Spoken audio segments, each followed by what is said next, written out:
सतीश जी। प्रणाम गुरुजी।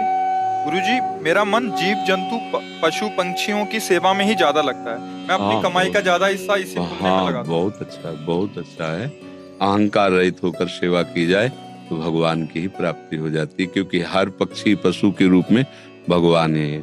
नामदेव जी महाराज कुत्ते में भगवान को देखो प्रकट किया ना। भगवान एक बार श्री एकनाथ जी महाराज गंगोत्री से गंगा जल लेकर बहुत से भक्तों के साथ रामेश्वर चढ़ाने जाते थे। प्राय भक्त लोग ऐसा करते हैं कि गंगोत्री से गंगा जल लेकर रामेश्वर में चढ़ाते हैं कांवर में लेके। ऐसे ही वो जा रहे थे। जब रामेश्वर जी के पास पहुंचने वाले थे तो देखा एक गधा प्यास से तड़प रहा है, मतलब ऐसा दिखाई दे रहा है। तो उन्होंने विचार किया कि रामेश्वर जी में तो सब जल चढ़ाते हैं और ये प्यासा इसे कोई पिलाएगा नहीं। गंगोत्री से लाए थे रामेश्वर जी के लिए, नजदीक गए और गोद में गधे का सर लिया और हर हर महादेव करके पूरी गंगा जली जे ही गंगा जली पिया। तो और जो साथी थे सब हंसने लगे, यार मतलब इतनी मेहनत करके वहां से लाए और पास ही आ चुके थे रामेश्वर के, वहां नहीं चढ़ा, एक गधे को पिला दिया। वो तो रामेश्वर जी गए और वहां रामेश्वर आ गए।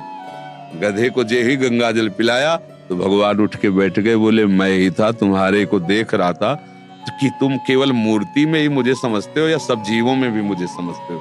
तुम्हारी इस दया से मैं द्रवित होकर यहीं प्रकट हो गया, क्योंकि कण कण शिव है, तो एक गधे से भी भगवान प्रकट हो गए। तो पशु पक्षियों की सेवा भगवान की सेवा, पर अभिमान न करे, भाव ऐसा रखे कि भगवान ने मुझे ये सेवा दी है और सेवा लायक बनाया है बस, और इसका प्रचार प्रसार न करे। प्रचार प्रसार करने से सेवा का जो सुकृत होता है वो नष्ट हो जाता है। जैसे आप यार मित्रों से और बहुतों से कि हम तो ऐसा करते हैं, मतलब ये बात जैसे आप संत से या गुरुजनों से कहे तो बात अलग होती है, बस इसके बाद फिर इसे गुप्त। अगर कोई कहे भी कि सुना है कि आपने पक्षियों की बहुत सेवा करते हो, अरे हम अपनी सेवा नहीं कर पाते, पक्षियों की क्या, मतलब उसे हमें दबाना है।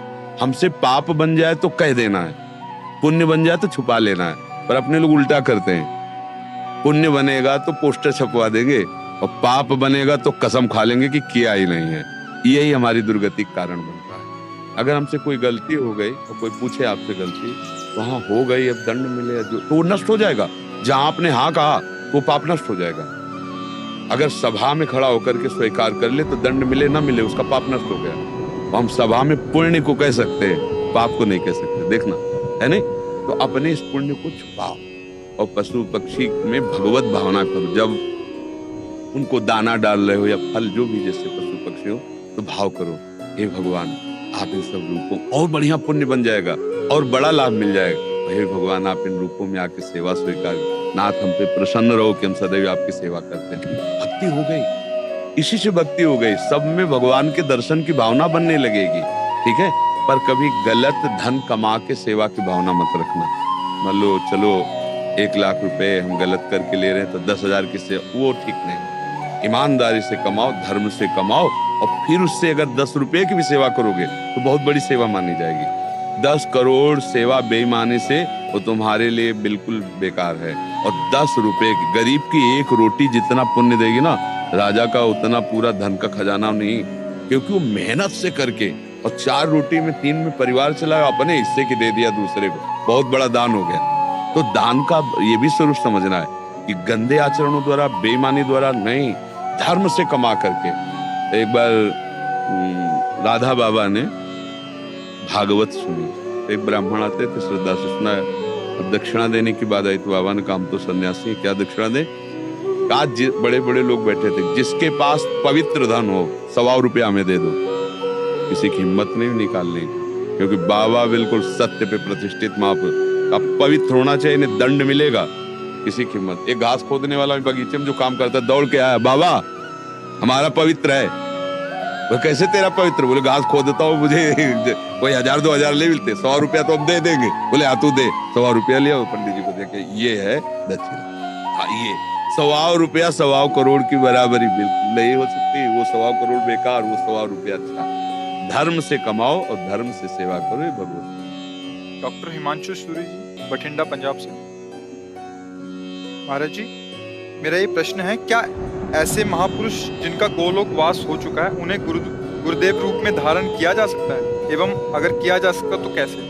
7 वर्ष की आयु से ही संकीर्तन सम्राट स्वामी श्री मुकुंद हरि जी महाराज जी के भाव भजन गा रहा हूँ और उनसे बहुत प्रेरित और उन्हीं को अपना गुरु माना है। तो उनके वचनों का पालन करो, वो जो आज्ञा किए हैं जीवन में कभी तो बोले ही है ना। हाँ, उनके उपदेश पकड़ लो और जो नाम कीर्तन वो कर रहे थे वही नाम कीर्तन करो, वही नाम जप करो। जो भगवत प्राप्त महापुरुष हैं वो थे, है, रहेंगे, तीनों में बराबर होते हैं। ये भूत भविष्य वर्तमान काल जीव के लिए है, जो ईश्वर स्वरूप होते हैं उनके लिए नहीं। वो थे भी, वो हैं भी और वो रहेंगे भी। जो महापुरुष हैं किसी को भी, जैसे भाई हनुमान प्रसाद पोद्दार जी, राधा बाबा, उड़िया बाबा, हरि बाबा, ये सब महापुरुष थे, हैं और रहेंगे। अब आप तदाकार करो तो उनसे बात भी हो सकती है। मिलन जब भगवान से बात हो सकती है तो भगवत स्वरूप ही तुम आत्मा है ना। तन्मयता धारण करो। भक्ति उनके भजनों की रिकॉर्डिंग की जैसे है उपदेश नहीं होते रहते हैं। हाँ, मतलब सब संतों का एक ही कथन है, संसार के चिंतन से अपने चित्त को बचा के भगवान के चिंतन में लगाना। बस बार बार नाम जप करो। जो भी नाम कीर्तन करते हैं ना, वो नाम कीर्तन पकड़ लो, अंदर से जपो, उसी का कीर्तन करो और उनको गुरु मान लो। हो गई बात, समझ रहे।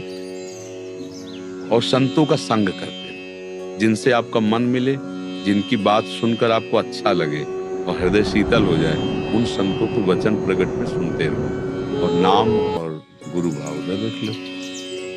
मनोज कुमार दिल्ली से। सतगुरुदेव भगवान, आपके चरणों में कोटि कोटि प्रणाम।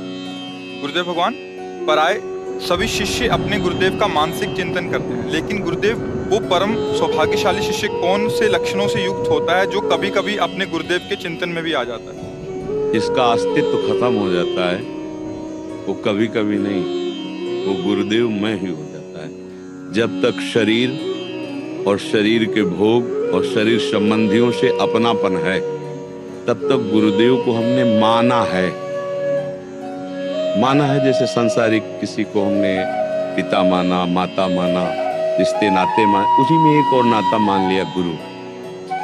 अब जिसने अपना अस्तित्व अहम में टिका होता है, जिसने अपना अहंकार गुरु जी के चरणों में दे दिया, अब जैसे आपकी आज्ञा वैसा ही हमारा जीवन है।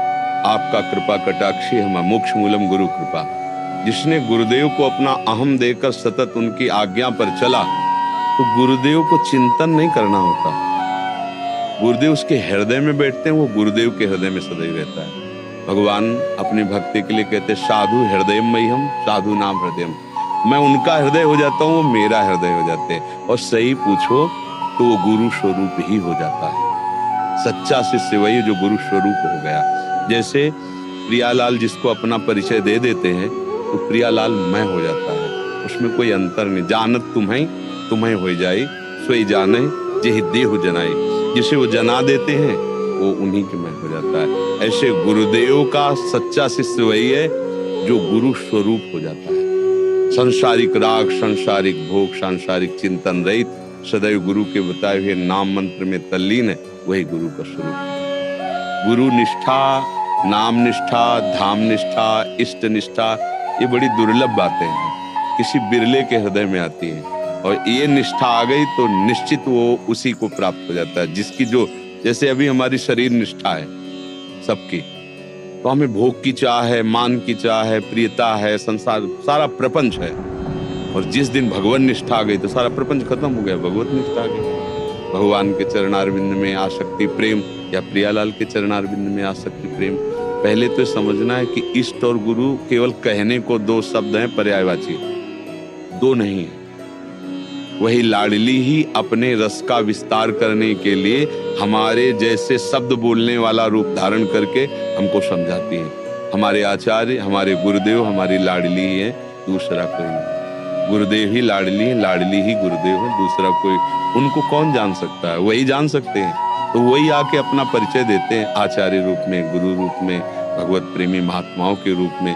देखने को ढांचा पंचभौतिक होता है, अंदर हृदय सिंहासन पर युगल सरकार विराजमान होते हैं, वही अपना विस्तार करते रहते हैं। समझ में आ रहा ना?